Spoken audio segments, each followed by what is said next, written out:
Alright, now we have it disassembled. You can see we have our magazine here. It does have a little bit of residue on that, so we'll cover this in a minute. We'll set it aside. Got our operating handle here. We'll also clean that while we're in here. We also have the buffer recoil spring here. Got the bolt head and of course the bolt. So now let's get to cleaning.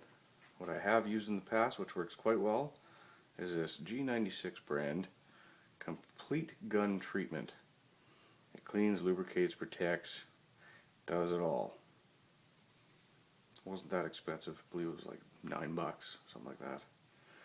Anyhow, the purposes of this shop towel, as you see, is to soak up any oil residue and whatnot. I'm going to give this a liberal spray here. And let that soak in a little bit. What that'll do is allow this penetrating fluid to get right down into the nitty gritty here, break up this powder residue. The spring probably shouldn't be too bad.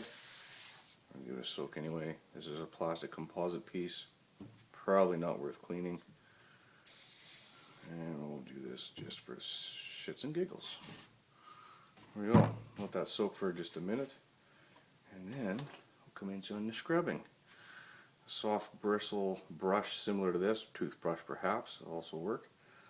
I got this gun cleaning kit at a local supplier. Works quite well. As you can see, it pretty well has everything you're going to need in it, including the rods.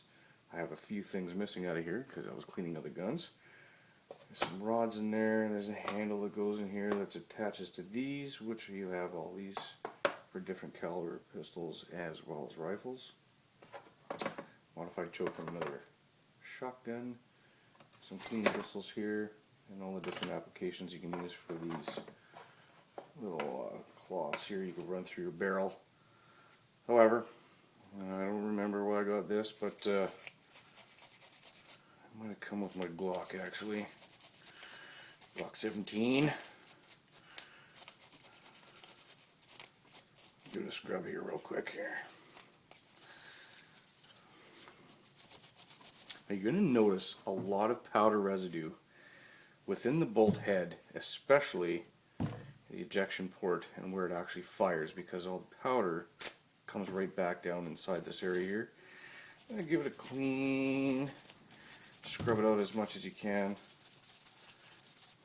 Now, that being said, I've heard many different applications for gun oil. Now, I'm not a big fan of using too much gun oil when I reassemble, unless I'm storing it for any length of time. If I intend not to use my weapon for a few months perhaps, then I will put gun oil in there. However, I did find that if I was to use my rifle or pistol in the near future, a lot of this gun oil that does gets set up in here, look at all this, it's coming right off there, that's good stuff. It's working quite well. The gun oil tends to allow the collection of all the powder and residue in that to actually stick and collect even faster than if it was absolutely dry.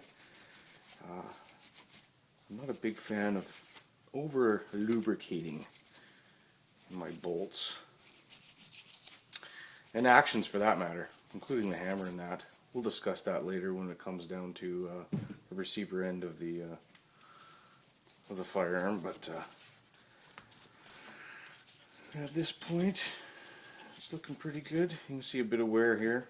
I didn't really expect this. It looked as if this whole entire bolt system was blued at one time. You can see a potential for a little extra gun oil perhaps riding in the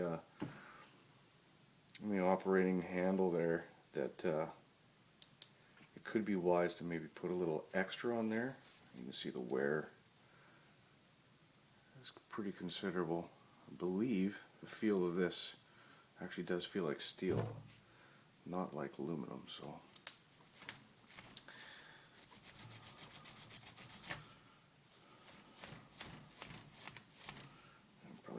short end here to get in that part. Okay. I'm going to give this another quick spray just to help release all that powder residue in there. 400 shots of 9mm. Bound to collect up on some of this junk here. Okay, we'll let that sit a little bit, and when I get back to you, I'll get covering the reassembly. Should be fun. Stay tuned.